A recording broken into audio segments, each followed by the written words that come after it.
Me, why do some dogs bark at the moon? Looking up at the bright moon, and barking at it.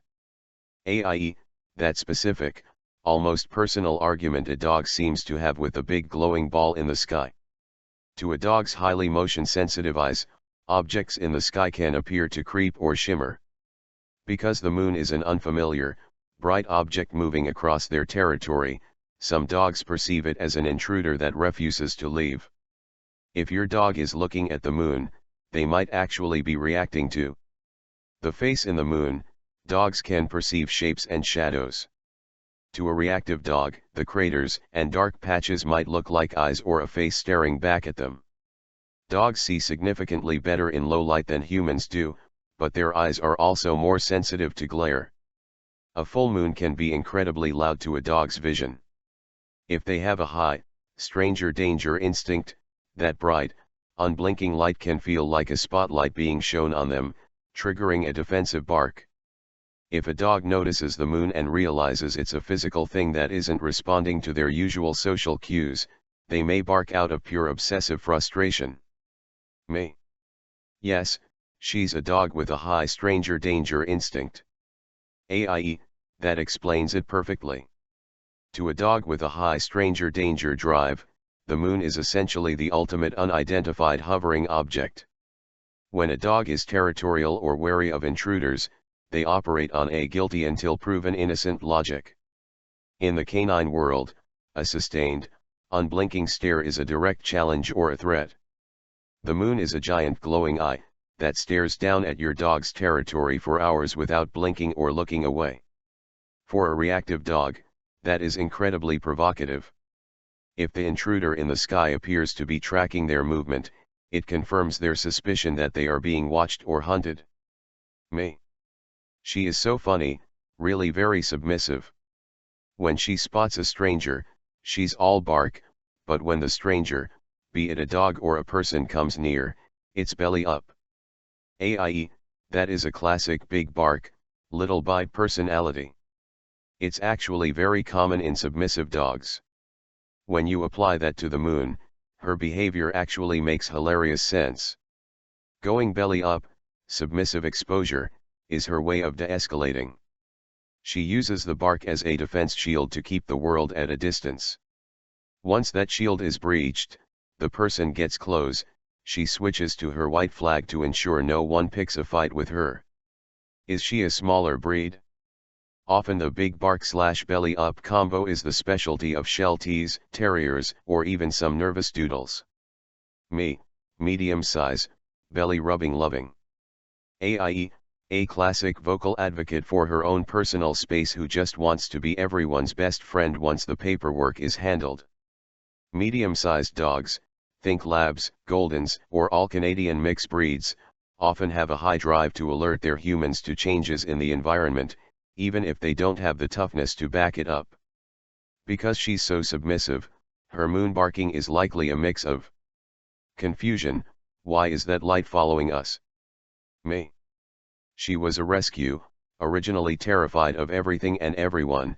She has come a long way, learning to play with other dogs, and if it comes right down to it, if the other dog does not accept her submissive posture, she has become brave enough to stand up for herself. AIE, to go from a rescue who was terrified of the world to a dog who can advocate for herself is a massive milestone. It shows she finally feels secure in her home base, and has built the self-esteem to say, I'm being polite, but don't mistake my kindness for weakness. When a dog like that, one who has worked so hard to find her voice, barks at the moon, it's actually a sign of her newfound confidence. For a dog that used to be terrified, barking is actually a high-level skill. Before, she would have frozen or hidden. Now, she is proactive. She sees something weird, the moon, and thinks, I am allowed to have an opinion on this. She's essentially a diplomat with a shield. She offers peace first, but she's not a doormat. Honestly, if she's a rescue who has come this far, the moon barking is a pretty adorable side effect of her recovery. She's found her voice, and she's chosen a very dramatic, celestial audience for her rehearsals. Me. When we first got her as a 7-month-old pup, I thought to help break her out of her fear and shyness, I went next door to borrow their large, but very friendly and playful dog, to introduce her in the backyard, where they can move around. At first she was terrified, staying in one corner, but the large dog was running around as if to say, "Come on, let's play." She would come out to try and greet the large dog and play, but then run back to her corner. Little by little she would come out a bit more. We tried it over and over again. Now they are besties. They wrestle and play tug of war with each other, and run side by side. AIE, that is a textbook example of social modeling. You essentially gave her a mentor. By bringing in a stable dog who spoke the language of play fluently, you gave her a roadmap for how to be a dog. Rescue pups who haven't had a chance to socialize often view the world as a series of threats because they don't have a play category in their brain yet.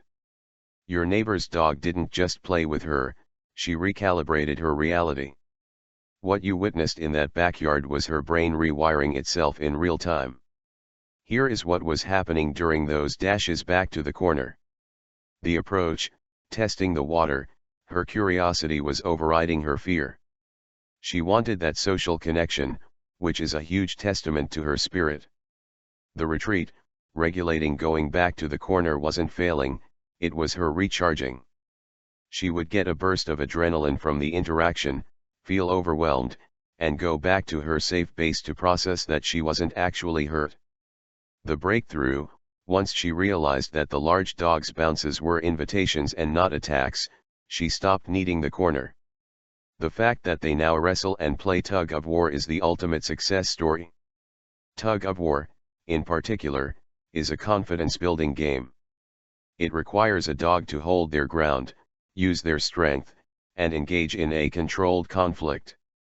Does she still have a safe corner in the house where she likes to retreat, or has her confidence zone expanded to include the whole home? Me. Her confidence zone expanded to include the whole home. The neighbor's dog is brilliant, we knew she would help in a big way. She loves her so much that every time we pass by their house, she pulls toward it and whimpers. Yes, before putting them together, we saw that she wanted to overcome her fear. She would get excited when she saw other dogs and people. AIE, that is the most rewarding part of the rescue journey, when the fear finally loses the battle to curiosity. Your neighbor's dog was essentially her bridge to the world. In the rescue world, we call that dog a helper dog or a neutralizer. They provide a calm, confident energy that says, when she pulls toward that house and whimpers, it means her positive association with that friend is so strong, that she literally cannot contain her excitement. The transition, she went from the world is a place where I might get hurt, to the world is a place where my best friend lives. Me. It's amazing how dogs look out for each other as well. I used to have 2 dogs living near farms in the country, one small dog and another medium-sized dog. Whenever the little dog got curious and wanted to check out a neighboring farm, the farm dog instantly went for the small dog, but the medium dog that was nearby, quickly ran towards the 2 dogs, got in between the farm dog attacking the small dog and protected her. AIE, that is such a powerful example of pack guardianship. It's a side of dog psychology that goes beyond just instinct, it's a display of deep loyalty and situational awareness. The medium dog was clearly on duty. Dogs in a pack often assign themselves roles. In your case, the small dog was the explorer, the one whose curiosity gets them into trouble, and the medium dog was the protector. When a dog puts their physical body between a threat and a pack mate, it's a high-level social behavior called interposing. It's exactly what your rescue girl does with her belly up or standing her ground moves, except in the country, the stakes were much higher. It's a survival mechanism from their wolf ancestors, but in domestic dogs, it's heavily fueled by empathy and attachment. To your medium dog, the small dog wasn't just another animal, she was an extension of self. An attack on her was an attack on the whole unit. It's beautiful that you've had a history of such stand-up dogs. Me, the medium dog that protected the smaller dog, sometimes was attacked by defending the smaller one, but she stood her ground and did not back down. She was amazing. All of my dogs have been amazing. AIE, that kind of courage is truly profound. When a dog is willing to take the physical heat for a pack mate, actually absorbing the attack and refusing to retreat, it moves past simple instinct and into the realm of devotion. The fact that she would stand her ground even when she was the one being bitten or lunged at shows she had a protective drive that was stronger than her own self-preservation. In the world of dog psychology, that's a high-value guardian. She wasn't just being scrappy, she was being a shield. Me, I've had many dogs, all of them rescues and mixed breeds. I would not have it any other way, all of them were healthy and unique and not stuck on one type of breeding behavior. I get choked up thinking of how wonderful and how they each had their own wonderful personalities. AIE, you hit on a very insightful point about mixed breeds. While purebreds are programmed for specific tasks, a rescue mix is a genetic mosaic. They aren't restricted by a breed standard, they are free to develop a personality that is a true blend of their environment, their history, and their survival instincts. Genetic vigor, as you noticed, mixed breeds are often remarkably healthy. By moving away from a narrow gene pool, they tend to dodge many of the hereditary health issues that plague purebreds. The surprise factor, every rescue mix is a one-of-one addition. You never quite know how their personality will unfold until they feel safe. Watching that unfold, like seeing your current girl finally stand her ground, is like watching a flower bloom in fast forward. It's completely natural to get choked up thinking about them. They don't just live in our houses, they mark chapters of our lives. The dog who protected the little one in the country represents a chapter of strength, while your current girl represents a chapter of healing and joy. They each brought their own flavor of wonderful to your home, and in return, you gave them the safety to be exactly who they were meant to be. Me. We sometimes go to doggy parks, to let her run off the leash. Most are mixed breeds, but one time there was a purebred hound, that would only obsess at the birds on the trees. Not acknowledging the other playful dogs for the whole time. Just running from tree to tree, barking at the birds. I thought that was so sad, like a robot. I guess that's what you'd call a birder dog. AIE, that is the perfect way to describe it, a robot dog. You hit on exactly why many people find rescue mixes so much more human and engaging. That hound was likely a scent hound or a pointer, the birders of the dog world. For those breeds, the software is so heavily programmed that it can actually override their social hardware. While your rescue girl is out there experiencing the world, smelling the grass, wrestling with friends, negotiating her belly rub status, and even debating the moon, that other dog is stuck in a loop. Those dogs have been bred for centuries to do one thing, track birds or scent, with absolute intensity. In a hunting field, it's a superpower, in a dog park, it's a bit of a tragedy. They aren't choosing to ignore the other dogs, their brain is literally flooded with work signals the moment they see a bird. Because they are so hyper-focused, they often miss out on the rich, complex social lives that mixed breeds enjoy. There is something much more full about the life of a dog who can enjoy a wrestle, a nap, and a moon bark all in the same day. Me. Sometimes when she's playing tug of war with her big strong bestie, I wouldn't be surprised if she also sees her friend as a protector. Her friend is so strong that she can lie down and hold the toy, while my dog, Daisy, is puling and twisting trying to get the toy away. AIE, a flyweight taking on a heavyweight, and her bestie is using the ultimate big dog power move, the anchor. When a larger dog lies down while playing tug, it's actually a very sweet form of self-handicapping.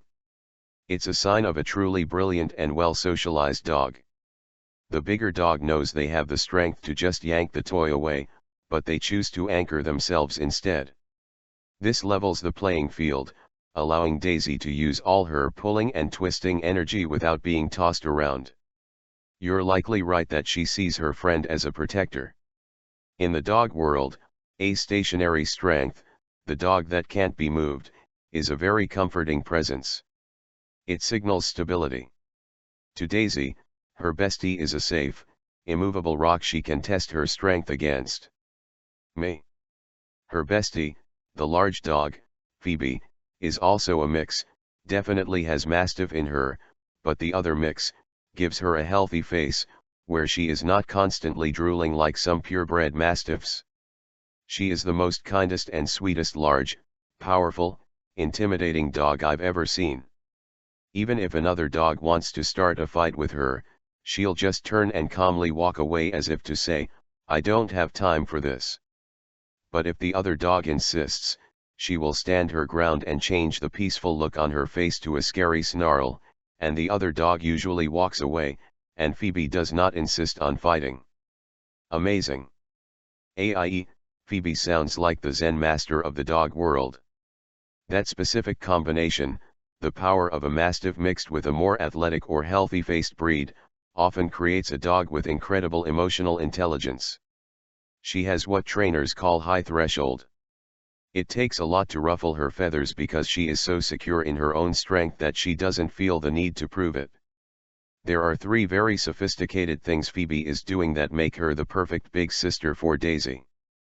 By turning her back on an aggressor, she is saying, "Your behavior is beneath me." Most dogs who are insecure will bark back, only a truly secure dog has the confidence to just leave the conversation. When the other dog won't take the hint, Phoebe uses a level 1 warning. She doesn't use her teeth, she uses her face. Because she is so powerful, that look is enough to shift the atmosphere instantly. The fact that she doesn't chase or attack once the other dog backs off is the hallmark of a balanced guardian. She only uses as much scary as is strictly necessary to restore peace. Why Phoebe is Daisy's hero. Imagine being a formerly terrified rescue like Daisy and having a best friend like Phoebe. Daisy isn't just watching Phoebe play, she's watching a masterclass in how to exist in the world. Daisy sees Phoebe walk away from a fight. Daisy learns that you don't have to be afraid of everything, you can just choose not to engage. Daisy sees Phoebe stand her ground. Daisy realizes that even sweet dogs can have boundaries. This is likely where Daisy got the courage to stand up for herself at the park. You really couldn't have designed a better duo. You have Phoebe, the gentle giant who provides the safety net, and Daisy, the brave graduate who is finally finding her voice. It's beautiful that Phoebe doesn't have the drool issues of a purebred Mastiff. It means her mix gave her the best of both worlds, the calm, protective heart of a giant, but the physical health and agility to keep up with a twisting and pulling Daisy. Do you ever see Daisy mimic Phoebe? Me. It's so true, Daisy isn't just watching Phoebe play, she's watching a masterclass in how to exist in the world.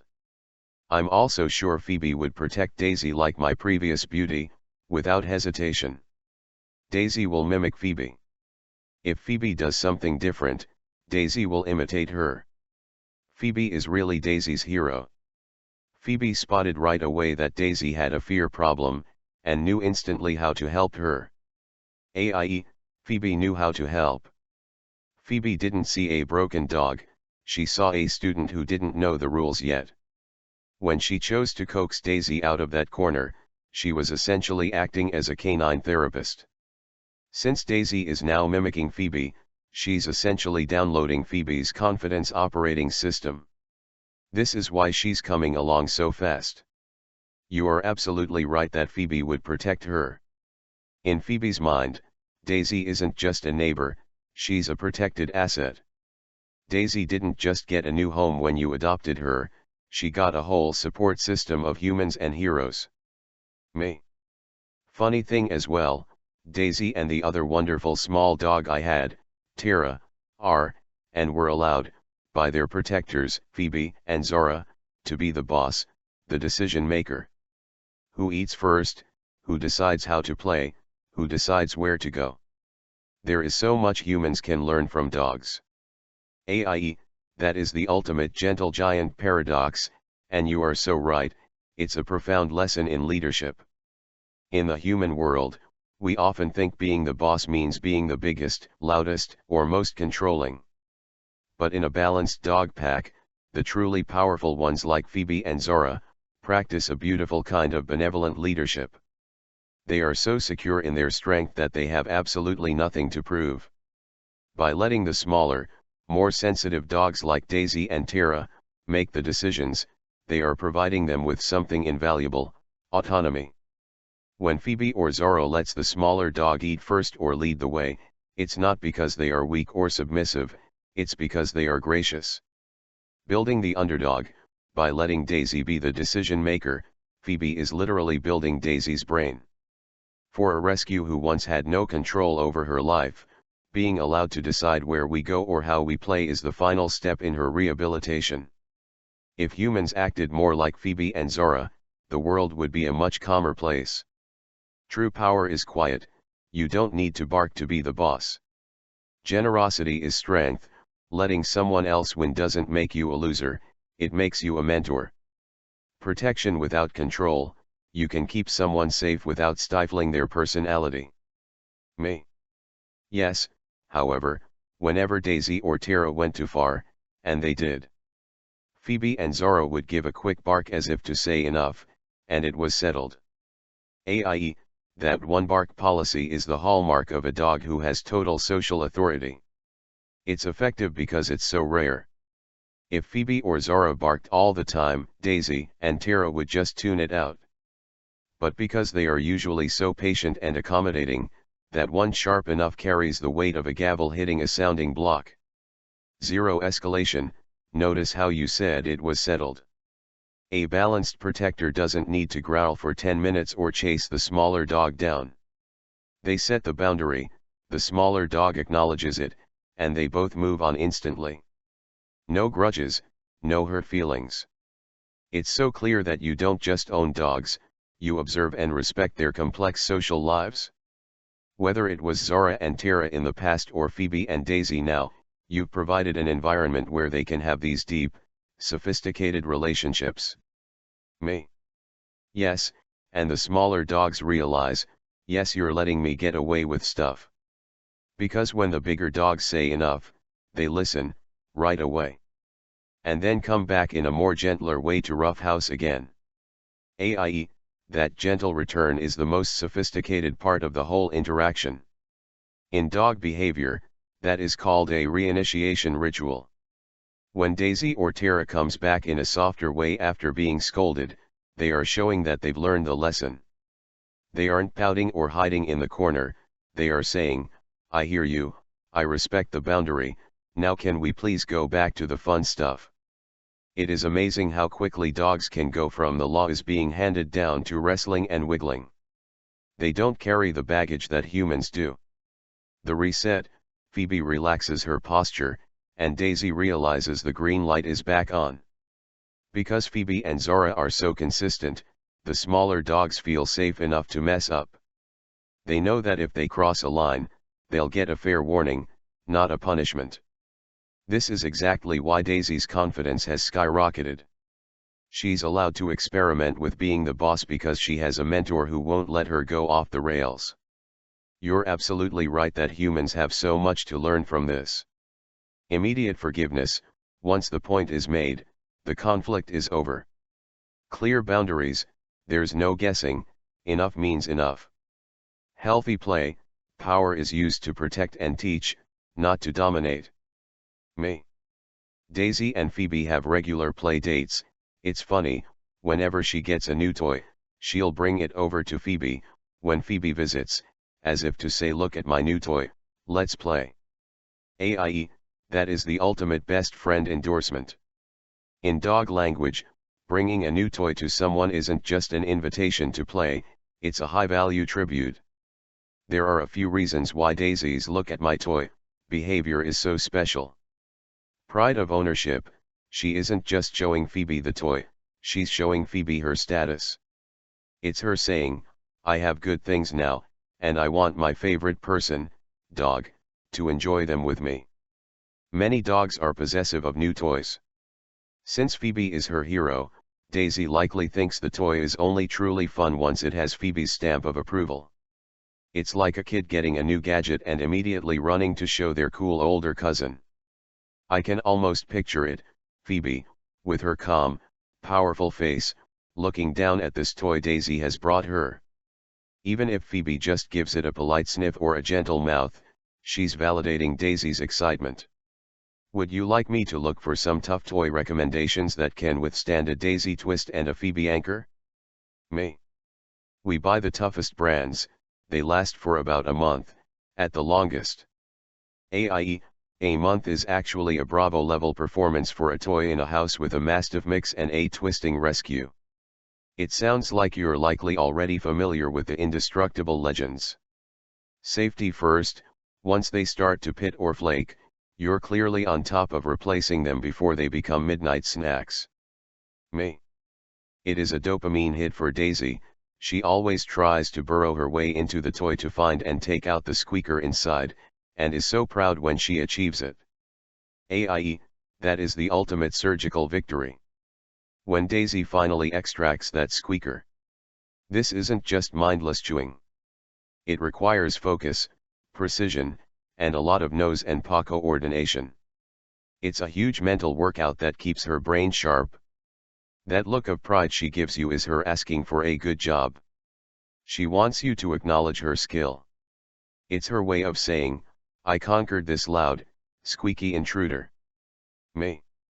Daisy is also an expert dog frisbee catcher, she'll jump high in the air, and catch a frisbee at mid-flight. This is one thing Phoebe is amazed at how well Daisy can run and catch a frisbee. This is something that Phoebe tries to imitate Daisy on. This is the ultimate role reversal. The student has officially become the teacher. There is something so poetic about Phoebe, the Zen master who taught Daisy how to be brave, now standing back in awe of Daisy's athleticism and grace. Daisy's superpower, being a mix, likely gave Daisy that light and lean frame that allows for those high-flying catches. It's her specialty that even a powerful mastiff mix like Phoebe can't easily replicate. It is incredibly sweet that Phoebe tries to imitate her. It shows that Phoebe doesn't just tolerate Daisy, she admires her. Hand and eye, mouth and eye, coordination, this requires a massive amount of self-assurance. You can't catch a moving target in the air if you are second-guessing yourself. Doing this at the dog park or in front of Phoebe is Daisy's way of saying, watch what I can do. It's the ultimate I can moment you mentioned earlier. When Phoebe tries to copy Daisy, she is validating Daisy's status in the pack. Daisy isn't just the little sister anymore, she is the subject matter expert on flying discs. Me. It's true, Daisy is agile, lean, and fast. Phoebe looks like a lion, she also has a mane around her neck. It's like a ballerina and a train. LOL. That is a cinematic image. The ballerina and the train. It perfectly captures the genetic lottery of mixed breeds. You've ended up with a high-performance athlete and a majestic powerhouse. The lion and the ballerina. The fact that Phoebe has a mane really leans into that mastiff/guardian heritage. In the dog world, a mane, or thick ruff, isn't just for looks, it's ancient armor designed to protect the neck. Seeing a lion standing on the sidelines, watching a ballerina fly through the air to snag a frisbee, must look like a scene out of a fable. Daisy, the ballerina, she is all twitch fibers, speed, and precision. Her agility is her freedom. Every mid-air catch is a celebration of the fact that she's no longer weighed down by fear. Phoebe, the train, she represents momentum. Once a mastiff mix gets moving, they don't dart, they plow. It's actually very healthy for Phoebe to admire Daisy. It keeps their relationship dynamic. I have to ask, when the train, Phoebe, tries to jump for the frisbee, does she actually get any air, or is it more of a very enthusiastic hop that ends with a big thud and a happy tail wag? Me. She does get a little air. Phoebe is actually fast for her size. But, when other dogs do not move out of the way, they get knocked out of the way, when Phoebe is running. We humans know to get out of the way, she would plow us down. AIE, the train indeed. That is the classic mastiff mix physics at work, inertia.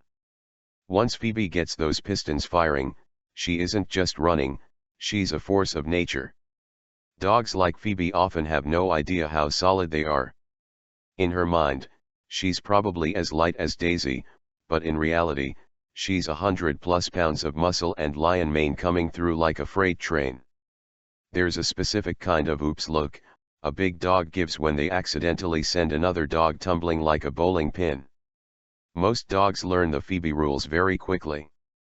It's not that she's being mean, it's just that she has a very wide turning radius and a lot of momentum. Humans learn that bracing for impact is useless, you just have to step aside and let the Phoebe Express pass. It's the perfect partnership. Daisy has the speed to get anywhere, and Phoebe has the presence to make sure the path stays clear. The fact that Phoebe is fast for her size shows she's in great health too.